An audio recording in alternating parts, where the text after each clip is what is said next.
ويا مساء الخير على كل مشاهدينا في كل مكان. حلقة جديدة من طبيب البلد، حلقة هنتكلم فيها عن الجمال ومقاييس الجمال وازاي نوصل لأحلى جسم واكتر جسم متناسق واحلى شكل كمان.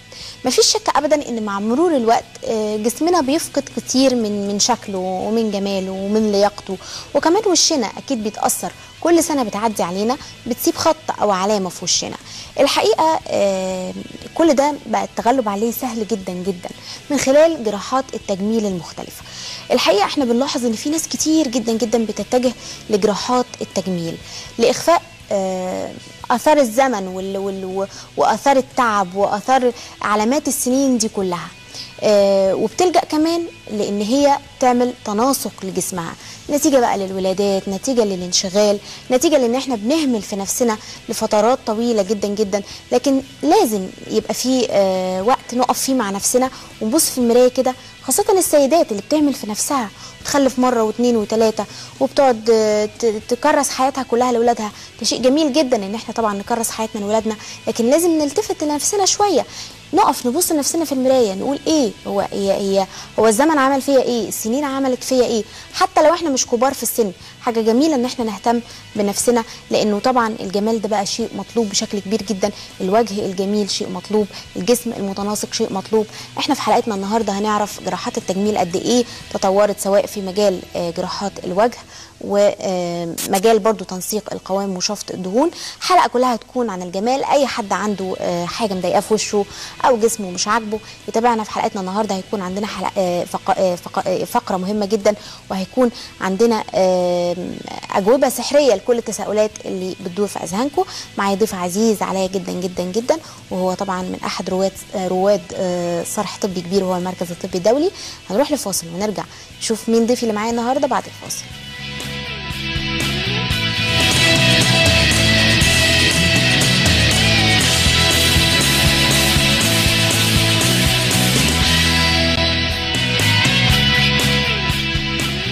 ضيفنا اللي منورنا النهارده هو الاستاذ الدكتور اشرف كامل، استشاري اول جراحات التجميل والليزر ورئيس قسم جراحات التجميل بالمركز الطبي الدولي. اهلا بيك يا دكتور اشرف. اهلا بحضرتك. ويمكن انا قلت ان كلنا دلوقتي بندور على ان احنا نكون شكلنا افضل وبنسعى الى الجمال، وعايزين نعرف بقى منك ايه هي مقاييس الجمال سواء كان في الجسم او في الوش. مقاييس الجمال في الوش اولا ان الانسان يبقى راضي عن نفسه طبعا. يعني لما يبص في المرايه او لما تبص في المرايه يبقى مقتنع بان وشه مرتاح، مش حاسس ان في حاجه منغصه على عيشته او مضايقاه. تمام. ده اول مقياس من مقاييس الجمال. تمام. لان مفيش مقاييس ثابته لكل شخص، والا كان ربنا خلقنا كلنا نسخه واحده زي اي روبوت كده، الفيلم بتاع اي روبوت. فاحنا بنعمل مقاييس احنا عارفينها، مقاييس المسافه بين العين وبين زاويه الفم، بين الأنف وبين الشفة العليا، بين العينين الاثنين، بين الحاجبين. دي مقاييس معروفة. وإحنا لما بيجي حد بيسأل سؤال أنا في حاجة في وشي غلط ولا لا، أقول له أنت في حاجة في وشك مضايقاك ولا لا؟ عشان برضو الجزء بتاع تمام. الإحساس النفسي. طبعا. هل هو حاسس نفسيا مثلا إن الجفن فيه ترهل أو حاسة، أو الأنف مثلا فيها عيوب معينة، حتة عالية حتة عريضة، الأرنبة الأنف دي مبططة من قدام طالعة لفوق أو نازلة لتحت، الشفة الأرنبية مثلا دي عيوب خلقية الطفل بيتولد بيها. هي دي مقاييس الجمال اللي احنا دايما بنسعى ان نخلي الزائر، مش عايزين نقول المريض لأنه هو مش مريض، الزائر اللي يجي لنا يدخل بمشكلة يخرج من غيرها. تمام. تماما. تمام. وعندنا حلول لهذه المشاكل بتنقسم إلى شقين كبار، عيلتين كبار. الحلول غير الجراحية، أيوة، اللي هي بيعملها المريض معايا في العيادة واحنا قاعدين ربع ساعة وبيروح. اللي هي زي ايه يا دكتور؟ اللي هي زي البوتوكس والفيلرز والليزر وشد الوجه مثلا بنوع معين من تقنية معينة في الليزر. ده أحدث جهاز موجود عندنا في المركز بتاعنا. دي حاجات غير جراحيه. وزي استشارين الجلديه لما بيعملوا ماسكات وحاجات زي كده، دي برضو حاجه يعني كلها غير جراحيه. كلها غير جراحيه. في جزء جراحي هو ده اللي انا يعني احب النهارده اتكلم عنه، لان احنا عندنا في 2014 بنحاول نوصل العيان بتاعنا او اللي مش مريض اللي هو الزائر بتاعنا لان هو يبقى ساتسفايد، يعني راضي عن شكله وراضي عن الحاجه اللي مضايقاه ويطلع من غيرها. باقل تدخل جراحي.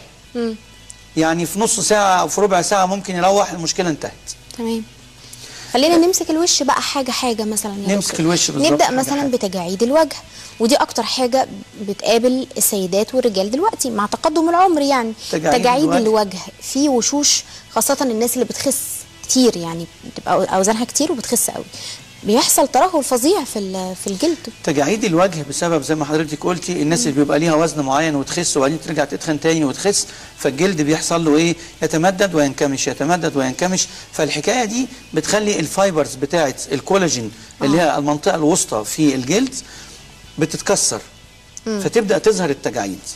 ثانيا في برضه نوعيه تاني من التجاعيد اللي هي نوعيه تجاعيد الاكسبريشنز. في بعض الناس وهي بتتكلم بتعبر بزياده عن اللزوم، زي العضلات اللي في الجبهه، اللي حوالين العينين، النيزوليبيال فولد اللي هو المنطقه اللي بين الانف وزاويه الفم. المناطق دي لما احنا بنستخدمها كتير في التعبيرات بتاعتنا بتبدا يحصل فيها نوع من انواع التجاعيد. التجاعيد دي بتظهر نتيجه رقم 1 السن طبعا، رقم 2 التعرض للشمس كتير، ودايما انا انصح المرضى بتوعي ان هم يحاولوا يتجنبوا التعرض للشمس المباشر لفتره طويله. رقم 3 عدم شرب الميه، ودي نصيحه اخر 2013 وبدايه 2014، نصيحه مهمه جدا جدا. اشربوا الميه يا جماعه، اشربوا الميه يا جماعه. اشربوا الميه كتير. يعني المفروض في الشتاء الانسان الطبيعي بيشرب حوالي 3 لتر، ممكن اكتر. 3 لتر في اليوم 3 لتر في اليوم. تفتكر في حد بيشرب 3 لتر في اليوم؟ في، بس يعني مش كتير. مش كتير. الدكاتره بس يمكن انتوا بقى اللي بتشربوا 3 لتر. في الصيف بتوصل الموضوع ل 4 و5 لتر في الاوقات الحاره اللي هي مثلا في شهر اغسطس ويوليو. لان شرب الميه كتير بيحاول يقلل التجاعيد، لانه الميه البشره دي عامله زي الارض الزراعيه. كل ما انا اهتم بيها واسقيها فعلا تبدا تبقى نضره وطريه. كل ما اقلل منها يحصل جفاف في البشره وتبدا التجاعيد تظهر. تمام. نبدا باول حاجه بقى في الوجه، ومن اكتر الحاجات اللي مضايقانا كلنا، يعني مش كلنا، يعني معظم الناس، وهي الانف. يعني الحقيقه انا ما اعرفش، يعني كل ما اقابل حد اكتر حاجه عايز يظبطها وعايز يعمل فيها عمليه تجميل هي انفه، مناخيره يعني. في فيديو يمكن انا جايبه معانا فيديو يا جماعه. هنجهزه دلوقتي. الانف اكبر مشكله فيها اللي هو عدم تناسق الانف مع الوجه. ليه؟ لان دايما الانف بالنسبه للوجه ليها مقياس معين. يعني مثلا المفروض انا عندي زاويه بين العين الداخليه وبين العين الثانيه، العين اليمين والعين الشمال، الزاويه الداخليه دي مسافه. المفروض المسافه دي تبقى قد المسافه من اول الانف من الناحيه دي من اليمين والشمال.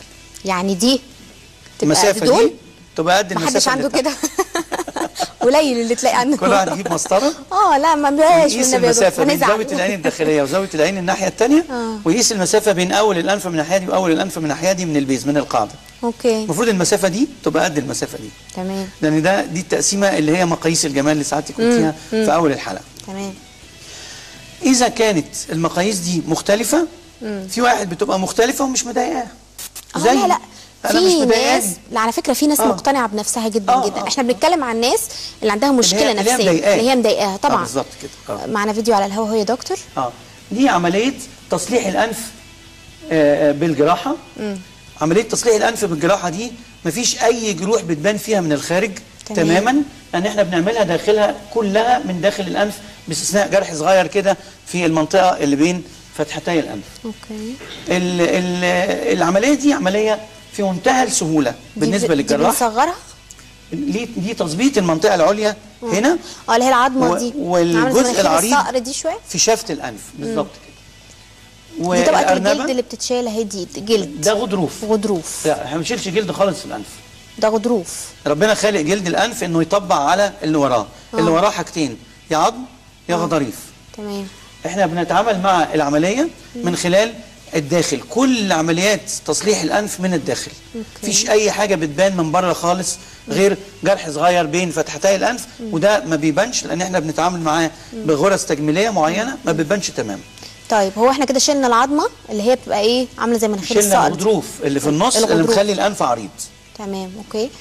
بعد كده هنظبط الارنبه اللي هي دي، اللي هي المنطقه ديت. ايوه. وبعدين قفلنا خلاص، وهنخيط من الداخل. مفيش اي حاجه باينه خالص. مفيش اي حاجه باينه خالص، كل حاجه رجعت زي مكانها. وهنخيط من الداخل، هترجع الانف بدون المشكله اللي جات لنا بيها تحط بقى المريضه. وبتحط بلاستر ونوع معين من اللصق يشبه الجبس لكن مش جبس. زمان كنا بنحط جبس، لكن الحديث بتاعنا ان احنا بنحط ماتيريال معينه كده تشبه الجبس. هي اتصلحت الانف اهي، ده بعد التصليح المنطقه اللي هنا دي اتصلحت تماما والارنبه رفعت. تمام. طبعا دي حاجه جميله دي عمليه جدا. تستغرق حوالي ساعه من الزمن. المريض بيروح في نفس اليوم.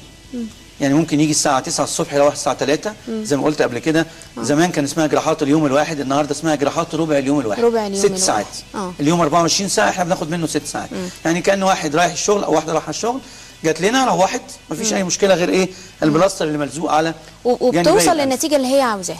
توصل للنتيجه اللي هي عاوزاها مجرد ما تخرج من اوضه العمليات. بعد قد ايه بقى تشيل البلاستر؟ هتشيل البلاستر ده بعد اسبوع. بيبقى في حوالين العين كده شويه زرقان بسيط، ده متوقع نتيجه التسليك. اي عمليه بيحصل فيها ده طبيعي، ده لو واحد الكعب بيزرق. طبعا. بعد اسبوع الزرقان ده بيروح. بنشيل البلاستر. بعد الغرز دي بنوع معين بتدوب لوحدها، مفيش منها اي مشاكل خالص. لانها بتبقى من الداخل، ونوع معين من الجسم من الخيط الجسم بياكله، فما فيش منه اي خوف. ودي طبعا العمليه دي يا جماعه للي غير راضيين عن شكل انفهم. بالظبط. صح كده؟ مش كل اللي انفه كبيره لازم يعمل عمليه. زي حالاتي انا وانت كده يا دكتور، احنا مبسوطين. احنا راضيين كده الحمد لله. بس في ناس فعلا بتبقى عندها مشكله، تبقى مؤرقه. بالظبط. تبقى مؤرقه يعني بنت متخيله انه هي دي عقده حياتها، لو اتحلت خلاص مشكلتها لا، لو عامله مشكله نفسيه بالظبط خلاص يبقى لازم تتعمل. هو في ارتباط قوي، سهله يعني، في ارتباط قوي جدا بين الحاله الجماليه للانسان والحاله النفسيه. بالظبط يا دكتور. وكتير على فكره بيبقوا يعني شكلهم مقبول، وسبحان الله الواحد يشوفهم اجمل ناس في الدنيا لان روحهم حلو. هو في الاول وفي الاخر الروح الحلوه يا دكتور هي بالظبط. ما هو ده الساتسفاكشن، اللي هو الاحساس بالرضا عن النفس. بالظبط يا دكتور. ده بالنسبه لعمليه الانف. هي مش عمليه واحده بس، يعني احنا يمكن شفناها في عمليه واحده، لكن هي اكتر من عمليه. والاكتر من عمليه دي حسب مقاييس. انا لما بيجي لي المريض يعني هي مش بتتصلح في مره واحده؟ لا، كله يتصلح في مره واحده، بس مش كل المرضى شبه بعض. طبعا. يعني في حد عنده الحته دي عاليه، وفي حد تاني عنده منخفضه زياده عن اللزوم. ده اشكال والوان الانف دي. وفي فتحتي الانف هنا عريضه، وفي الارنبه مبططه، وفي الارنبه طويله لتحت، وفي مشحوطه لفوق، وفي الانف معوج. دي قصص وحكايات ولا حرج، بس كلهم لو واحد عنده اكتر من مشكله في الانف بتاعه بنصلحها في جلسه كلها في مره واحده. بالظبط كده، بنخلص منها كلها مره واحده. هو بس هيحط البلاستر على مناخيره هو البلاستر لمده اسبوع وخلاص. تمام. ده بالنسبه للانف، واعتقد انه في يعني معظم الفنانات بتتجه لعمليات الانف دي. مفهومه طبعا، سهله قوي. شفناهم قبل وبعد من غير لا سهله قوي. طيب من غير ما نقول يعني. بالظبط كده. نيجي لحاجه ثانيه برضو، هي من احد مقاييس الجمال الهامه جدا خاصه عند السيدات يا دكتور، وهي الاذن. برضو ليها اشكال كتير قوي كعيوب الاذن. يعني احنا في المركز بتاعنا بنتعامل مع الاذن مش حاجه واحده بس اللي هي الاذن الخفاشيه، لا احنا بنعالج كمان العيوب الخلقيه. يعني في بعض الاطفال او بعض الانسات او البنات بيبقى عندهم عيوب خلقيه في الاذن. ان في الاذن الخفاشيه دي معروفه اللي هي طالعه لبره، اللي هي طالعه لبره شبه اذن الخفاش. في كمان اذن بتبقى هو مولود واحده مش موجوده. سيوان الاذن الخارجي ده مش موجود. يعني بقيه الاذن من جوه ربنا هو يعني بيسمع وكل حاجه، الوظائف موجوده، بيسمع وكل حاجه، لكن الشكل الاذن مش موجود. بتبقى مشكله اكبر في الولاد اكتر من البنات، لان البنات ممكن تداري العيب ده بالشعر، لكن الولاد ما بتعرفش تداريه. طبعا. ده احنا برضو بنعمل له اذن صناعيه تعويضيه. احنا عندنا بالظبط اجهزه تعويضيه. بنجيب له غضاريف معينه بنفس مقاس الاذن الناحيه الثانيه اللي هي الناحيه السليمه. بناخد المقاس ونفس الكيرفيتشر نفس الملف كلها شكلها بالظبط كده. ونعمل لها زرع في المكان، وبعدين ناخد من جلده هو ونعمل فلاب، يعني نعمل غطا او جرافت بنغطي بيها الاذن التعويضيه بعد ما نصلح الغضروف. تمام. طب الاذن الخفاشيه بالظبط احنا بنعمل لها عمليه بسيطه جدا جدا. جرح ما بيبانش خالص، انه بيبقى خلف الاذن. نفتح فتحه صغيره ونستأصل منها غضروف بمقاس معين. ناخد نفس المقاس ده الناحيه الثانيه عشان يبقوا الاثنين سيمتريكال زي بعض بالظبط، ونفس المقاس ونفس الشكل ونفس الزاويه. في الحاله دي احنا خلصناه من المشكله، بيخرج من غيرها. هو دخل بمشكله بعد نص ساعه بالظبط. الاذن الخفاشيه بتاخد العمليه نص ساعه، نص ساعه يخرج من غير المشكله. تمام. طب انا في حد بعت لي رساله على موضوع الاذن ده يا دكتور، بتقول انا عندي 24 سنه وعندي بروز شديد في الاذن، هل لو انا عملت العمليه دي هيبقى في الم، وامتى هقدر امارس حياتي بشكل طبيعي؟ احنا معظم عمليات التجميل بتاعتنا الالم فيها محدود جدا، يكاد لا يذكر، تقريبا ما فيش. ليه؟ لان عمليات التجميل بتاعتنا معظمها في السطح الخارجي للجسم، اللي هو ايه؟ الجلد وما حوله. يعني بالنسبه للاذن الجلد والغضاريف، ما فيش فيها لا تكسير عظم ولا فتح عضلات ولا اي حاجه، فالالم هيبقى الم محدود جدا جدا، زي اي الم بتاع ابسط حاجه، واحد عنده صداع ولا حاجه بياخد قرص مسكن او كيس فوار الصداع بيروح. هو ده الالم بتاع عمليات التجميل، معظمها عندنا الالم فيها محدود جدا لا يذكر، اي قرص مسكن بيضيعه. طب يعني بتتربط بقى الودن او بيتحط لها؟ بنحط بلاستر. لا، ما بنربطش الودن، كان زمان بنقعد لفه كده طويله عامله زي الطاقيه، زي اللي عامل حادثه كده بعد الشر يعني. الحديث بتاعنا احنا بنجيب نوع معين من البلاستر اسمه ستيل ستريبس، رفيعه كده، بلاستر تجميل، بنلزقه على الجروح، وبعدين خلال 4-5 ايام البلاستر ده هو بيشيله، خلصت المشكله وانتهى الموضوع. بيزورنا زياره واحده بس بعد العمليه، نراجع الموضوع كويس ونديله اي نصايح او ارشادات وخلاص على كده. والبنج بيبقى ايه بقى يا دكتور؟ البنج بيبقى موضعي. موضعي 90% من عمليات التجميل بتاعتنا ببنج موضعي. ده هايل يا دكتور. يعني احنا دايما في التجميل يعني احنا بنعتبره مش مريض، احنا بنعتبره ده زائر جاي يشتكي لنا من مشكله معينه مضايقاه، احنا بنخلصه منها. اللي عايز يعمل عمليه تجميل ده مش مريض. فالحديث في 2014 ان احنا عشان هو مش مريض زي ما حضرتك بتقولي، البنج موضعي 90% من الحالات او 95% من الحالات الالم لا يذكر في 95% من الحالات اللي هي والوقت جراحات ربع اليوم الواحد. تمام، هايل يعني 6 ساعات. اوكي. طيب نرجع بقى لحاجه تانية مهمه جدا برضو، وهي من اهم مقاييس الجمال، وهي الشفاه. انا عارفه ان في طرق كتير دلوقتي للفيلرز وغيره بتستخدم في نفخ الشفاه لو الشفاه يعني رفيعه، لكن في ناس بيبقى عندها عيوب خلقيه في الشفاه يا دكتور. اهم العيوب الخلقيه اللي في الشفاه دي ممكن تكون ايه؟ اهم العيوب الخلقيه اللي في الشفاه، في عيوب منذ الولاده اللي هي الشفه الارنبيه، والشفه الارنبيه دي ليها 3-4 انواع. في شفه ارنبيه على جانب واحد، وفي شفه ارنبيه على جانبين. الشفه الارنبيه اللي هي ايه ببساطه علشان الناس برضو تستوعب الجمله دي، شفتوا الارنب؟ شفته مشقوقه نصين، مش لحمه مع بعض، في النص بالظبط. في بعض السيدات اثناء الحمل بياخدوا مضاد حيوي بالغلط. هو ده بيعمل ممكن الموضوع ده؟ مش لازم اللي تاخد مضاد حيوي يعني، لكن نسبه كبيره من اللي بياخدوا ادويه اثناء الحمل، وخصوصا في الاسبوع الثامن يعني الشهر الثاني، بتبقى لسه ما اكتشفتش انها حامل، تاخد ادويه، وبعدين هذه الادويه بتسبب هذا العيب الخلقي اللي هو الشفه الارنبيه. واحيانا بعضهم بيتعرض لاشعه، ان مثلا وقعت اتخبطت راحت عملت اشعه، فالاشعه برضو قد تؤثر على هذا العيب الخلقي انه يظهر في الطفل المولود. احنا بنتعامل مع هذه الشفه الارنبيه، كل ما نعالجها له بدري كل ما تبقى النتائج افضل. يعني احنا بنعمله العمليه لما يكون عنده مثلا الطفل شهرين، لان في جزء منها شهرين، في جزء منها كامل وفي جزء منها غير كامل. الجزء الغير الكامل بيأثر على الرضاعه بنسبه ضعيفه جدا. الجزء الكامل بيأثر على الرضاعه بنسبه كبيره جدا، قد يكون ان الطفل ممكن يشرق. طبعا. فبننصح دايما الام اللي عندها هذا الطفل انها بتجيب حلمة ببرونة من نوع معين، طويلة توصل لغاية الحلق جوه، علشان ما تعديش اللبن ويخش في القصبة الهوائية. لا ده كده يرضع وهو قاعد، مش شكل كمان، لا ده مسببه له حالة مرضية بقى وظيفية. احنا دي بنخلص له المشكلة في عملية واحدة، ان احنا لو هي غير مكتمل بنتعامل مع الجزء السوفت تيشو. السوفت تيشو اللي هو الأنسجة اللينة، اللي هو الطرية يعني غير العظمية. بنصلحها له في جلسه واحده والمشكله تتحل، والطفل ده لما بيكبر ما بتظهرلوش اثر ان الشفه ارنبيه تماما. ولو هو ولد ممكن يطلع له شنب ومفيش اي مشاكل.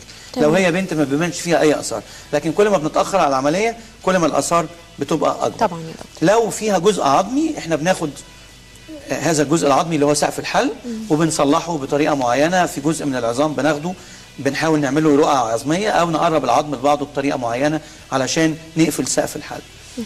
ده العيوب الخلقيه. في عيوب خلقيه اخرى اللي هو حجم الشفايف. بيبقى في ناس ده بالنسبه للبنات والسيدات صعب جدا جدا جدا، لان هو بيعتبروا انه كل اللي بيكلمها بيبص على الشفايف الكبيره. هو الحقيقه هو اي حد عنده عيب وهو حاسس بيه يعني او هو مزهقه، معتبر ان اي حد بيتعامل معاه هو مركز على الديفو ده. في ديفو تاني زي ما حضرتك قلتي، اللي هو الشفه مقلوبه لبره. ممكن يكون حجمها طبيعي بس مقلوبه لبره، سواء العليا او السفلى او الاثنين. طيب دكتور، احنا معانا بس استاذ محسن على التليفون بقاله فتره، فناخده ونكمل كلامنا. ايوه يا استاذ محسن.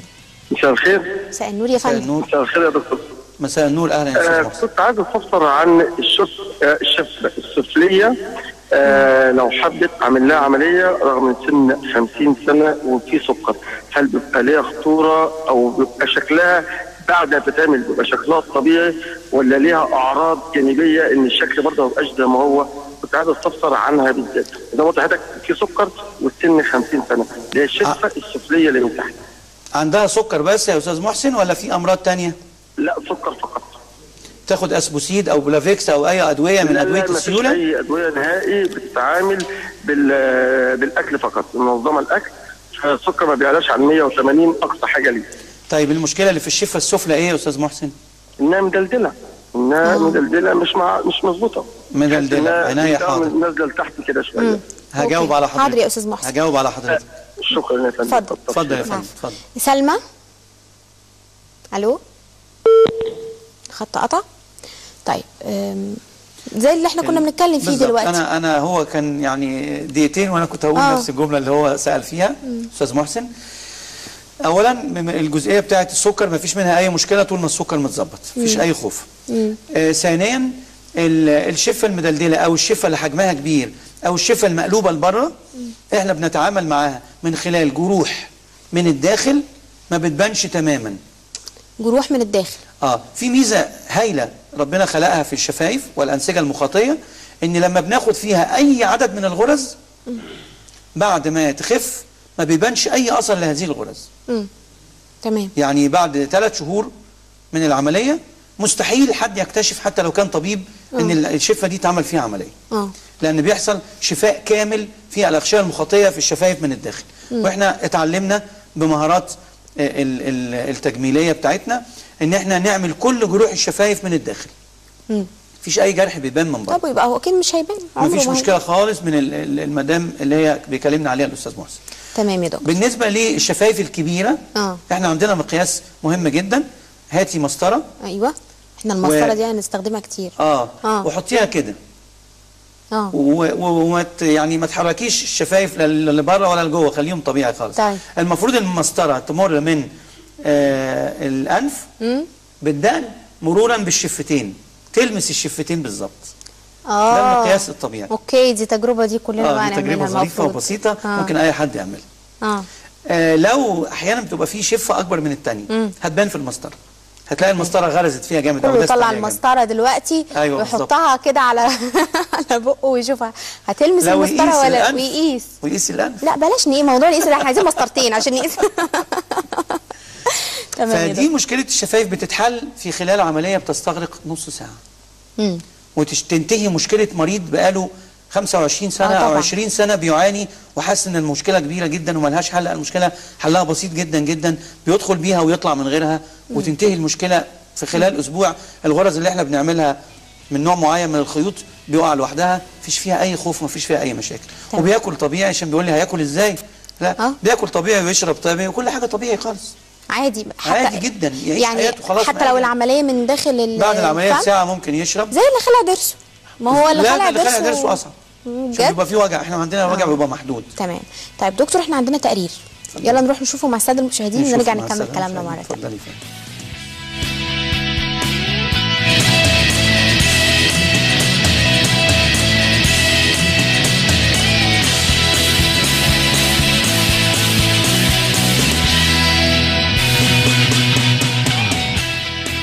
رجعنا مرة تانية. دكتور أشرف، في حد بعت رسالة بيقول مساء الخير، أنا عندي الأنف كبيرة، ممكن أعرف التكاليف كام؟ ردا على الجزئية بتاعت التكاليف، في نقطة مهمة جدا جدا في موضوع التكاليف. أنت لو اهتميت بموضوع التكاليف يبقى هتعملها عند أرخص حد أو أرخص مكان وهيحصل فيها مشاكل، وبعدين هتدور على حد تاني يصلح لك المشاكل، هتتكلف المرة مرتين. تمام. والضعف. فأنت في التجميل بالذات اهتم بالجودة والجراح اللي تروح له والمكان اللي تعمل فيه العمليه والاسلوب والتكنيك والطريقه والادويه والحاجات اللي بيستخدمها لك الدكتور، ومثلا بالنسبه للانف الجبس، نوع الجبس بيفرق في العمليه. ايوه صح. انت لو حطيت جبس رخيص وباظ ووسع منك بوظت العمليه. طبعا. نوع الخيوط، في خيوط بتعمل رياكشن ورد فعل، لو استخدمها لك جراح بيحاول يوفر هتعمل لك مشاكل، يبقى يا ريتني ما كنت رحت له. صحيح. فانت من الاول اختار صح، لان بيجي لي بعض العيانين يقول لي انا رحت للدكتور فلان، طبعا مش هقول اسماء، وعملت العمليه بكذا وده سعر كويس. طب هي باظت. طب جاي لي ليه؟ قال لي باظت. طب تصليح العمليه اصعب من اول مره في التكلفه. يبقى انت كده دفعت التكلفه مره ونص. تمام. اول مره دفعتها ودي اتنست، وبعدين دفعت قدها مره ونص تاني. يبقى من الاول اختار مظبوط، دكتور ذو كفاءه عنده شهادات، مكان محترم تعمل فيه العمليه عشان تاخد نتيجه من اول مره. طيب في حد تاني بعد بيقول انا عندي ترهل شديد في الرقبه والدقن، مع العلم كان وزني 135 وخسيت بقيت 75 وسني 45 سنه. الترهل بعد تخفيض الوزن ده مشهور جدا ومعروف ومفيش منه اي مشاكل. احنا بالنسبه لنا منطقه الدقن دي منطقه يعني فيها تجميل هايل بطريقه معينه. في اولا لو هو المشكله في المنطقه بتاعه الدقن هنا والترهل شديد، احنا بنفتح فتحه صغيره هنا ونشد الجلد ونصلح العضلات من جوه وخلاص خلصت المشكله. والفتحه اللي هنا دي بتكون خياطه تجميليه ما بتبانش، لما بنحط لها كريمات بعد كده ما بتبانش. في بعض الناس تاني بيبقى عندهم مشكله في ان الدقن راجع لورا. بنفتح فتحه صغيره من داخل الفم. ايوه. ونسلك مكان معين ونحط سيليكون امبلانت، يعني دقن صناعيه، نوع معين من المواد الاجهزه الطعميه يعمل اللي هو الكيرف تعمل شكل الدقن اللي هو بيدي جمال بالذات للبنات والسيدات. تمام. سهله يعني. ودي سهله جدا، ده في ربع ساعه. وبيروح المريض في نفس اليوم، بعد ساعتين بيروح. طيب ما ينفعش حلقه تعدي من غير ما نتكلم عن شفط الدهون، لان الناس كلها دلوقتي عندها مشكله وكله بيسال على شفط الدهون وكله عنده سمنه موضعيه. فيعني قليل لما تلاقي حد كده بيرفكت ما عندوش حته مضايقاه، سمنه حته موضعيه مضايقاه. فعايزين بقى يا دكتور نعرف ايه جديد، احدث حاجه دلوقتي في عمليات شفط الدهون 2014. احدث حاجه في عمليات شفط الدهون، زمان كنا بنشفط الدهون ونرميها. نوريها للعيان ونقول له ادي كميه الدهون، يلا مع السلامه، يلا اللي ماسك اللي هو الشباب بتوع العمليات. والعيان شاف الدهون طب يا ابني ارميها. لا، الجديد بقى ان احنا الدهون دي بنشفطها ونعيد استخدامها تاني، لان ده بنك ربنا اداهولنا ما نقدرش ناخده ونتخلص منه الا اذا كان العيان قال انا مش محتاجه. الجديد ان احنا معظم الناس عندها ديفوهات في مناطق فيها زياده ومناطق فيها اقل. المناطق اللي فيها زياده طبعا معروفه، البطن والجنبين ومنطقه المعده وممكن الظهر والدراعين. هي المعده غير البطن؟ المعده غير البطن؟ لا، المعده تعتبر احنا بنقولها المعده لكن هي مش المعده. لا، المنطقه اللي فوق السر، المعده. منطقه هي دي فيها بتبقى فعلا بايخه جدا، بالذات في اللبس يعني. بتبان جدا مع البنات والسيدات، خصوصا اللي ولدوا قبل كده مرتين وثلاثه، بتبدا تحصل فيهم نوع من انواع الايه، تراكم الدهون. ده احنا بعد ما بنشفط الدهون بنتعامل معاها طبيا بطريقه معينه، ان احنا بندخلها في جهاز بيعمل لها سنترفيوج بيفصلها. الموضه القديمه او زمان او في ناس لغايه دلوقتي بتعملها بس ده ما بيجيبش النتائج المطلوبه، ان احنا الناس كانوا يشفطوا الدهون ويحقنوها. لا، ده مش مظبوط. ليه؟ لان ده الجسم بيتعامل مع الدهون المشفوطه دي ويمتصها، ويا ريتنا ما عملنا حقن الدهون 3-4 شهور والدهون بتختفي. الجديد بقى اللي احنا بنعمله يشيلوها بقى في وشهم او مثلا في رجلهم، في الحته اللي هو فيها نقص في الدهون، الحته اللي فيها نحافه زياده او انخفاض في الجلد اللي بيبقى عنده سوء توزيع بقى، سوء توزيع في الدهون. بالظبط. احنا بنعمل اعاده توزيع، ودي اللي اسمها لايبوسكالبتشر، يعني نحت الجسم، نحت القوام. يعني ايه؟ يعني احنا بناخد الدهون من حته فيها زياده ونحطها في حته فيها نقص. احنا بنتعامل مع الدهون قبل ما نحطها ان احنا بنفصلها وناخد منها الدهون المتكسره بنتخلص منها، السائل اللي هو لونه احمر بنتخلص منه، بناخد المنطقه الوسطى اللي هي فيها دهون بيضاء، اللي هي ايه؟ اللي هي الخلايا الجذعيه او امهات خلايا الدهون، لان دي لما بنحقنها بتكبر وتنمو وتعيش كانها خلايا دهنيه بتاعتك. احنا عيشناها وكبرناها زي الزرع كده. احنا المناطق المشهوره لحقن الدهون منطقه الخدود، او مش الخدود نفسها، المنطقه اللي هي بين الانف والفم. منطقه الخدود لو هبطت نتيجه ان حد كان وزنه عالي وخس زي السؤال اللي جانا من شويه. المنطقه بتاعه حوالين العين من تحت. المنطقه بتاعه زاويه الفك السفلي هنا برضو. في مناطق تانية مشهوره جدا جدا بعيد عن الوش خالص. ايه بقى هي دي؟ اللي هي الرجلين. العرقوب فعلا بتبقى في سيدات كتير عندها موضوع. في وتر اسمه وتر اكيليس اللي هو تندو اكيليس بتاعنا في الطب يعني. اللي هو بيسمى في اللغه الدارجه العرقوب. العرقوب ده عند بعض البنات بيبقى مضايقهم جدا جدا. طبعا جدا. ومنطقه الساق وهو بعد العرقوب لفوق بتبقى غير متناسقه مع الفخذ. يعني الفخذ بيبقى ليه يعني حجم معين وسمك معين. من اول القدم للركبه كده مثلا؟ من اول الكعب لغايه الركبه. المنطقه دي احنا لما بنعيد حقن الدهون فيها بعد ما شفطناها من منطقه البطن او من منطقه الفخذين بيبقى هنا يظهر التناسق. في ميزه كمان في حقن الدهون الحديث بتاعنا في السنه الجديده في 2014 انه بيعيش سنوات. زمان كان الدهون بيعيش 6-7 شهور بالكتير، دلوقتي مع التقنيه الحديثه والطريقه الجديده اللي احنا بنعملها بيعيش سنوات. المريض بيخرج في نفس اليوم، بعد 2-3 بيلاقي الدهون اتملت في هذا المكان، لأن الدهون اللي أنا حقنتها أمهات خلايا دي هي الخلايا جذعية بتنمو وتكبر وتعمل محتوى جديد، فتبدأ المشكلة اللي كانت مؤرقاها بقالها 20 سنة اختفت تماما بعد جلسة حقن الدهون. تمام. طب في حد بعت مسج بيقول يا دكتور أنا عندي بطن كبيرة جدا وأكتافي صغيرة بشكل كبير ودراعاتي صغيرة كمان قوي، هل ممكن أعمل عملية شفط دهون وأعمل عملية حقن دهون في نفس العملية؟ يعني هما ممكن الاثنين يتعملوا في عمليه واحده؟ طبعا. هو اساسا حقن الدهون وشفط الدهون لازم تعملوا في عمليه واحده. ليه؟ لان احنا عاده في مصر، احنا في انجلترا في بنك اسمه بنك الدهون. يعني انا ممكن اشفط الدهون من حد واشيلها له في البنك. بنك مش بنك زي بتاع الفلوس، لا ده بنك بثلاجات معينه بدرجه حراره معينه. زي بنك الدم كده. تمام. بشيلها له لما يحتاجها يجي واحقنها له من جديد. احنا ما عندناش ده في مصر. احنا ما عندناش التقنيه دي في مصر قوي، فاحنا بنحقن ونشفط في نفس الجلسه. في نفس الوقت. في نفس الجلسه. وبتبقى يا دكتور النتيجه بتبان في ساعتها. حقن الدهون بتبان في ساعتها. في ساعتها بتبان على طول. هو يخرج من العمليه يلاقي المكان اتغير. بس طبعا في شويه تورم بتحصل في مكان حقن الدهون. هذا التورم بيفش في خلال من 2 ل3 أسابيع. تمام يا دكتور، دي حاجه مهمه جدا واكيد هترضي سيدات كتير قوي، خاصه طبعا. اللي عندهم منطقه الرجل، خصوصا اللي بيحتاج كميه كبيره، لان الفيلر في مشكله صغيره. الفيلر حجمه صغير، دي نقطه. النقطه الثانيه انه بيروح في خلال من 6 شهور لسنه، اللي الحد الاقصى بتاعه 1.5 سنة حسب نوعه. لكن الدهون بتقعد سنوات، بتقعد حوالي 5 سنين. تمام يا دكتور. في ناس كمان عندها مشكله كبيره قوي وهي الايد، شبه العرقوب. نفس نظريه العرقوب بتبقى في الايد. بس بقى دي بتبين السن بقى، يعني دي بتكشف شويه حقيقه السن بالظبط كده. يعني هنتكلم عنها ونعرف ازاي برضو نتغلب عن الموضوع ده، بس احنا عندنا فاصل اعلاني هنروح له ونرجع نكمل كلامنا مره ثانيه. اتفضل.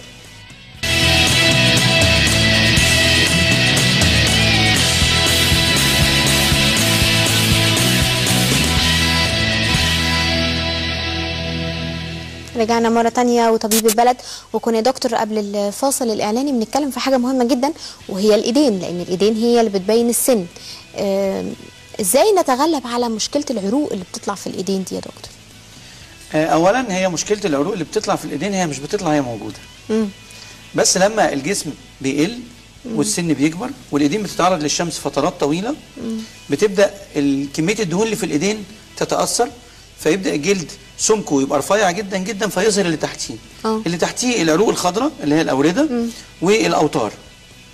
نفس النظرية بتاعت وتر الرجلين اللي احنا بنتغلب عليها بمشاكل الإيدين، اللي هي ايه؟ احنا بنشفط الدهون. شفط الدهون على فكرة انا عايزه يعني ابسطه للناس لان هو بسيط فعلا.